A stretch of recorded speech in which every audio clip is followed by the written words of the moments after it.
With the development of technology, the lighting lamps in our homes are basically LED lamps. When this kind of lamp is damaged, many friends may think that it cannot be repaired and directly throw it away as scrap. In fact, most of these LED lamps have a small problem. We only need to simply repair it, and it can be used again. Today I will share with you how to repair it. Even a novice can learn it.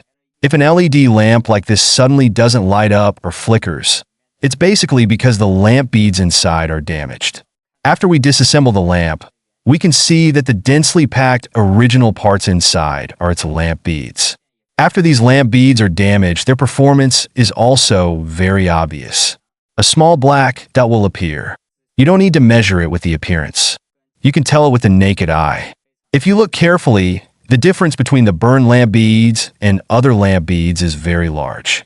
There will be a very obvious small black dot. For example, this LED lamp has 2 lamp beads with obvious black dots on it. These 2 are already damaged. The repair method is also very simple.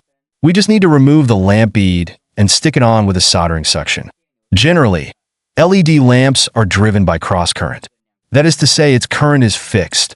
Even if we short-circuit a lamp post or 2 lamp beads, the current of its entire circuit remains unchanged. This LED lamp is a current-type component. As long as the working current is within the rated range, the LED lamp can work normally. Therefore, after we short-circuit the damaged lamp bead, it will not affect the circuit.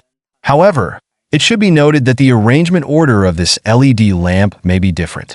Some of them are all connected in series, and some are both connected in series and in parallel.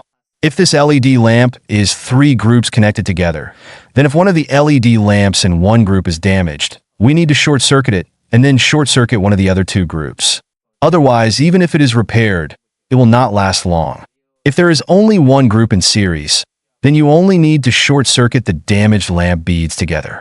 After short-circuiting the lamp beads, we connect it to the power supply and test it. You can see that the LED lamp can now light up. After learning this trick, if the LED lamp in your home is damaged, you can also use this method to repair it. Friends who think it is useful can like and collect it. See you in the next video. Bye.